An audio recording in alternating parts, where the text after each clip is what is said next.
Hello, everyone, and welcome to episode 32 of the Renovation and Outdoor Living Show. Really good to see you all this Thursday evening. Yes, this is us at the new time. If you're watching on Tuesday, you'll know that this week we're doing these specials. They're an opportunity for us to ask or talk to one of our specialists for the entire show about one specific aspect of the renovation or landscaping world. Now, on Tuesday, we spoke to Kim Reike of Refresh Manukau, Eastern Bays and Franklin, and we talked all about kitchens, materials, changing tastes, costs, sinks, bench tops, plumbing, colours, etc., etc., etc., everything and anything to do with kitchens. Had some great questions from you that you sent in beforehand and that you also added during the show, so thank you very much for that. Please do the same today. Any questions you've got, send them in. We can ask them straight away up on the screen, and I can put them to our expert. Now, one of the questions we had on Tuesday was from Gareth about whether you'd need a consent if you were installing sliding doors to open up the kitchen to the outdoor area onto the deck. What do you need in the way of consents to put those sliding doors in place of a wall or windows in your kitchen living area?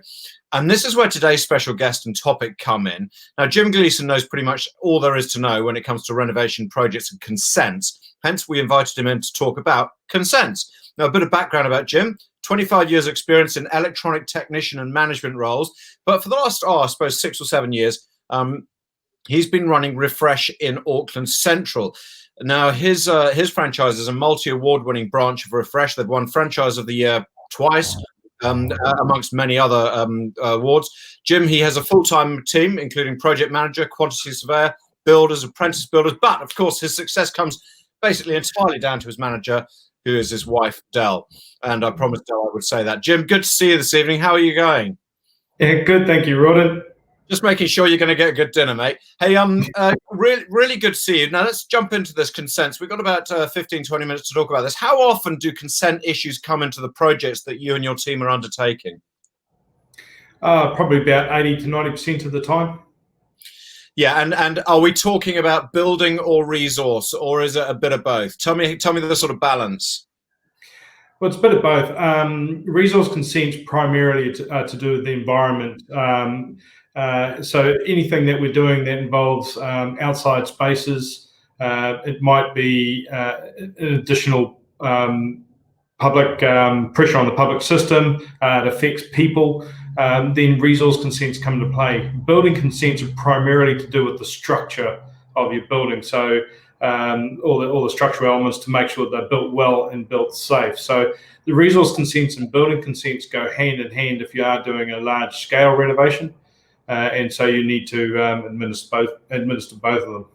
But on the whole, your building consent is something you're almost always going to end up needing, because that's all about the safety, the structure, and the certification of the building work. Yeah, it's the building consent primarily is the one that I come up against most often. If I'm doing what's called non-consent or non-restricted building works, there are many cases that I can do building works without a consent. But if I actually dealing with the structure of the building and actually dealing with extensions or alterations or adding things into the building, I must consider how that building is made and its structure to see if we need a consent or not. And see, clients, I think a lot of the time they'll roll their eyes when you say, okay, this is great, this is what we're going to do, we need to get consent for this. But the reality is that if you don't get the right building consents, you're actually your clients are going to be in a difficult position when they come to sell the property on. I mean, that to me would have been the main reason which you have to say to clients, guys, we've got no choice here, but this is in your best interest. Yeah, building consent is not a bad thing. It's really your local authority saying, hey, look, is this work going to be done right? Is it going to be done well? And are the occupants of the house going to be safe? So a building consent is not a swear word. It's just a process that allows an authority to say to everyone, including the public, that this building is safe. It's safe for you to sell, it's safe for others to buy, and it's safe for others to live in. It's not going to fall down around their ears. And so, and as a result, they don't take too long. I mean, give us an idea with the building consents, the process which you have to go through, and the time it takes, the cost. There are many forms of building consents. The two common ones, there's a full consent and there's an application for an exemption under Schedule 1 or Schedule 2. So A building consent typically in the council takes 20 working days for them to process, but the actual time is taken in the preparation of the building consent. It's getting in those experts such as the designers and engineers and anyone else that you need in order to document what you're going to be doing to the building and to prove to that local authority that what you're going to be doing is safe and to the building code. And that makes complete sense, doesn't it? And then, of course, you've got your inspector who's going to come in and sign it off and that sort of thing. So now let's go from there to, actually, before we move on to resource consent, just give us an idea about what sort of projects. Now, I mentioned the question we got from Gareth, our viewer, on Tuesday, who wants to put his sliding doors going between kitchen, living area and the outdoor area. That would definitely fall under a building consent project? If you're not making the doors any wider at all, and if you're taking out an existing set of doors and putting in a new set of doors, then generally you would not require a consent. However, if you're making the doors wider, you're starting to affect, or you're definitely working with the E2, the moisture that could get into the house, and you will need a consent for that work. Yes.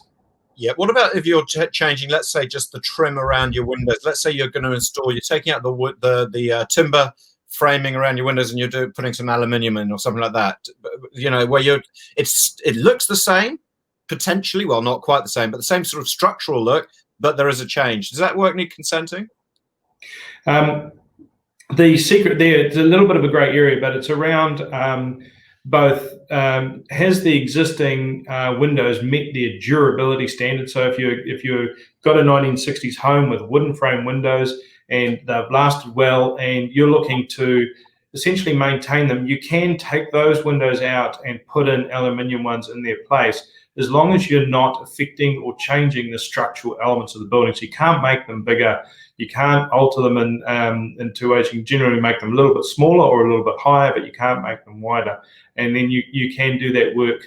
It's always recommended that work, because you're dealing with the outside moisture, that it's done by someone who knows what they're doing. So I always recommend an LBP to do that work, so a registered builder or a licensed person. Yeah, and I was going to say that's where someone like yourself, because you've got a team, you know, that you can organise that stuff at the drop of a switch, and that will probably save people an awful lot of time and probably a bit of money as well. So let's move on to resource consents, because this is the one where people really do groan, because the theory is, or the image is, it's going to take months and months and months, and it's going to cost hundreds of thousands of dollars. Talk us through this process. Let's say in a situation whereby you're putting an extension onto the back, or you know, you're just pushing out the back, the kitchen living area. Yes, well, a resource consent is it's a beast that if you don't get your right if you don't get the right information at the start, if you don't have a person actually providing you the right information, you can actually go down the wrong path on a resource consent. So resource consents typically needed where if you're carrying out a project that really is going to impact the environment and it could impact other people. So there are heritage overlays, and so the person carrying out the information needs to be checking the property file to make sure that what the overlays are on your property. And for minor consents, it might be something small, like you're adding a new minor area onto the outside of the house, or you are affecting the environment in some way. You can go through a minor consent, but there are several people that are required in the consent process. There are town planners. At minimum, you need to lodge the resource consent. So if you are doing building work, you tend to have a designer involved, and so that you can show the council what it is, the design-wise and the look that you're going to do. Then you need someone to carry out an AEE report, which is an assessment of environmental effects report. That tends to be done by a town planner, and they are essentially arguing on your behalf to the council or to the local authority that what you are doing is minimal, or it has minimal impact on either people around them or the resources, and that they're asking for permission to do that build. But on a larger scale, if you are trying to build a house in a significant ecological zone or in a big view shaft to an important local feature or on a coastal zone, it can get quite large, and you may need right down to arborist reports, geology reports, structural engineers, geotech, arborists, heritage reports, drainage reports, slope stability reports. And you can actually, if you're trying to build in a very, very difficult area because of your love of the land or your love of the bush and you want to be right on the water, it can get costly, yes, and it can take quite some time for all of these experts to do their thing and to bring all the paperwork together. It can take several months, and potentially hundreds of thousands of dollars, I would have thought. But yeah. And the problem at the end of it is that because and I want to talk about notification. People around you have the right to object and to draw it out, to bring it to a halt. Correct. So it's always best right at the start when you're looking to do any work, you get in an expert, you get in someone who's going to give you advice. And in my circumstances, if I've got someone who's looking to do a resource consent, quite often you'll arrange a meeting with the council and do what's called a pre-application meeting, so that you're getting on the same page between you and the council and your client, the homeowners. You go in and the council will give you advice as on that particular parcel of land, and based on what you're thinking of doing, they'll offer you advice as to what they will be looking for in the way of proof that you need to supply to them when you lodge your resource consent, and that will give you a very good idea early on, without spending too much money, without going down the wrong path, as to what the council is likely to require. Okay, that's good. That's really good advice, because it could save people a lot of pain, a lot of time, and a lot of money. Can we just go back to that picture which you put up a short while ago, which I think showed us the process? And if you can just talk us through this diagram, because I can see there are 3 stages here. Can you give us a very quick idea of what this diagram is telling us? Well, essentially, the diagram starts off with you need to supply information. Next thing is have your consultation or your pre-app meeting. Then it's saying to you, get the right information, engage the right people, get the right advice. And then when you lodge, there are typically 3 distinct ways that your lodgement can go through the council. A non-notified consent is one that you're not, you're affecting the environment, but it's not a major. It's the effects on the environment are called minor or less than minor. And you can go through a non-notified resource consent that just stays within council, and they will have a peer review of it and make sure that there's no problems and issue it. The 2 other types are normally for either larger scale civil works or commercial works, where you're really starting to affect the environment. You're moving a lot of earth, you're really altering the landscape, or there's massive water runoffs, and so you really have to start to go through more of a larger process. And the limited notification basically means that you do affect people, but it's more the immediate people to where you're doing the building. So it might be neighbours, it might be a neighbourhood. And the public notification is where you're starting to affect large-scale areas. Like I said, tends to be for large-scale civil works, where they're making big subdivisions, and you need to put notice in the paper that you're knocking down a large-scale amount of trees, or you're going to be doing a massive amount of earthworks. And so that public notification becomes quite a serious, and that's very expensive. It's $30,000 deposit just to start off with. Yowzers. Thankfully, I think that's probably quite rare for us. For us normal people who are just trying to improve our homes with a decent renovation. Let's talk about. I want to go back to building consents now, because this is obviously what most people who are watching here will be interested in. Carolyn's written in saying, look, if you want to extend or enlarge an existing wooden deck on the second level of your home, do you need a consent? Yes.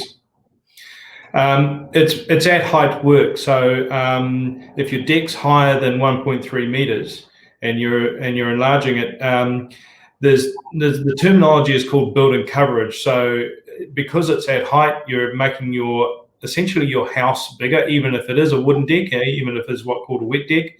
You're making your building coverage larger, and so it has both an effect on building. It's dangerous because it's at height, and so you will need a building consent. Yes. Let's take a look at Jane's question. You'll probably be able to make sense of this. Having a sunken space from my pool, do I need a consent to put up a retainer wall? So let's talk about retainer wall generally here. So I suppose retaining walls is very, very dependent on their height, what they are retaining, and how close to your boundaries that retaining wall will be. If you have a retaining wall less than 1 meter, generally you don't need a consent. You're only retaining a small amount of material. However, if that small retaining wall is right on the boundary, and on the other side of the fence your neighbour has a driveway, then that retaining wall has to be engineered to take the weight of any large vehicle that's on your neighbouring driveway. So it is very dependent on where that retaining wall is and what it's holding up. What about pergolas? Gareth's written in pergolas, louvres. Okay, so we're talking about outside structure, sort of shelter structures. Yep. Can we put these up without a building consent? So the secret here is it catching water, and is it going to be running water off the roof? So pergolas are just generally a wooden structure with no roof covering. As soon as you put in a roof covering, and louvers also now come under this, they can capture the water and cause the water to run off into a concentrated area, create erosion if that water is not disposed of correctly, and that's where where it triggers a consent. That's interesting, isn't it? So just out of interest, if you didn't get a building consent, what are the implications there? I mean, I mentioned earlier that I thought the biggest problem there would be the fact that when you come to sell the property, you might run into trouble. Is there anything else you should be aware of or wary of? Yeah, I suppose there's two distinct issues. If you don't get a consent, or if you're not too sure that you need a consent, always ask. But if you do some work that should have got a consent and it doesn't, two things are likely to happen. Either A, when you go and sell, yes, there'll be a LIM report, and it'll be highlighted then that your structure that you got on the property is different to what's on the council file, and then you may be forced to either remedy that, remove it, or obtain a COA, a certificate of acceptance. But prior to selling, if you have anything that happens, it could be a neighbour, it could be just a routine inspection, it could be when the satellite goes overhead and takes photo of your houses. If it's picked up that the structure has changed, it could trigger an inspection by a council person, who then says, "Hey, look, you've carried out unconsented works," and they could issue you a notice to remedy. Yeah, or God forbid somebody got hurt because something collapsed and or came down, and then you'd be in a deep amount of trouble if there was no consent, I guess. Would you as the project manager, you do the applications for the building consents for your clients? Yeah, we try and make it easy as we can. It's not a fun process, but it's something that we do on behalf of our clients because we know who the experts are, we know what the council's likely to be wanting. And so we can ensure that we are not spending, large amounts of the client's money unnecessarily. We get in the right people, we do the right reports, and then we lodge that for them. And the cost tends to be, what is it, a few hundred? Well, the council have a range of fees. So every year they release their fees, and it is it's a booklet that they have on their website called Council Fees and Charges, and it's dependent upon the value of the project. So typically it starts off at around about $1,000 and will go up to about $4,500 for a building consent application, with a further fee payable once they have processed it, depending on their time that they've spent on it. Yeah, and look, as soon as the council produces a booklet called Fees and Charges, you know it's going to start at $1,000 and go up from there. Now, talking of this, because I certainly know, I know that there is a bit of talk. We've got an election coming up of people trying to make the consenting process easier. We've got a question here from Troy. Troy Restio said, what are some of the new exemptions for consents coming soon? Yeah, so the council's been they've been processing a huge amount of consent. So they're trying to make the process a little easier for homeowners. And so what they've done is they have, in the end of August this year, they'll be bringing in a new range of what they call exemptions. And so exemptions have always existed. And so what they've done is they've basically just clarified a few of those exemptions. So it's really the building consents will no longer be needed for a number of new types of low-risk building work. However, and there is a large number of low-risk building works. The big proviso here is the council may be saying, hey, you don't need a consent to do it. But what they are saying is it still must be built to code. Yeah. And it still must be built that covers other legislative requirements such as Resource Management Act, Electricity Act, and Health and Safety at Work Act. So really, they're giving you some exemptions from lodging a consent, but that work must be done or designed by either a chartered professional engineer or a licensed building practitioner, and to ensure that they're still safe. That's interesting. So they're trying to remove some of the bureaucratic element, but they're trying to also safeguard the quality, I guess. Here's a quick question. We're nearly at the end of our time, but Gareth's written in saying, if you're wanting to do a concrete pour for some extra outdoor living space, okay, do we need consent? But he's then, I think, clicked onto it. How work out the permeable surface percentage required for our property? So I guess what Gareth's saying is, does it depend on how much of your property you're actually concreting over? That's actually a good question. So every overlay of the or zones of homes have different characteristics. So you can have different permeable, non-permeable spaces and building coverage. So building coverage is basically you're building anything over 1.3 meters as a building coverage. If it's collecting water, a permeable space is a space that allows water to soak through, and non-permeable space is something that's at ground level, on or at ground level, that's collecting water and allows the water to run off.